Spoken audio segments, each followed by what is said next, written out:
Hi guys, so today I want to talk about my learning management system. I use the platform Seesaw to talk about monarch butterflies and their life cycles. So I chose Seesaw because I felt like it was not only easy to navigate from the teacher's point of view, but the students would be easily able to navigate it.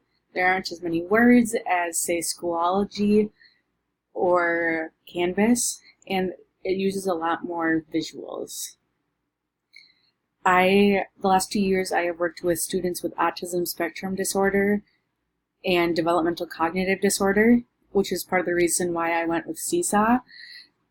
The students were technically high schoolers age-wise, but their reading level was about the same as the second or third graders, which is why I went with Seesaw. They would have an easier time navigating Seesaw and wouldn't have to be overwhelmed and overstimulated by all the words that were on it. And I would be able to upload more videos or pictures that they could help look at versus trying to read and stressing out. So I tried to include a bunch of different content on Seesaw. So one of the things that I did was create a Kahoot game that I could use as either a pre or a post-assessment or both.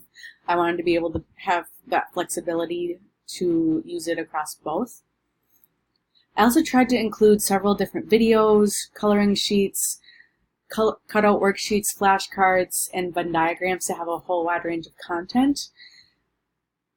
As a kid, I know that I really struggled understanding what a bug versus an insect versus an arachnid is, so I tried to include content that helped break those down a little bit.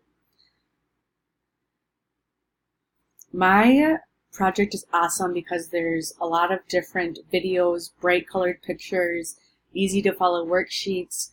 I tried to break it down a little bit more so that the students would be able to follow that a little bit easier. I tried to target high schoolers or transition age students that had the reading level of a first to second grader.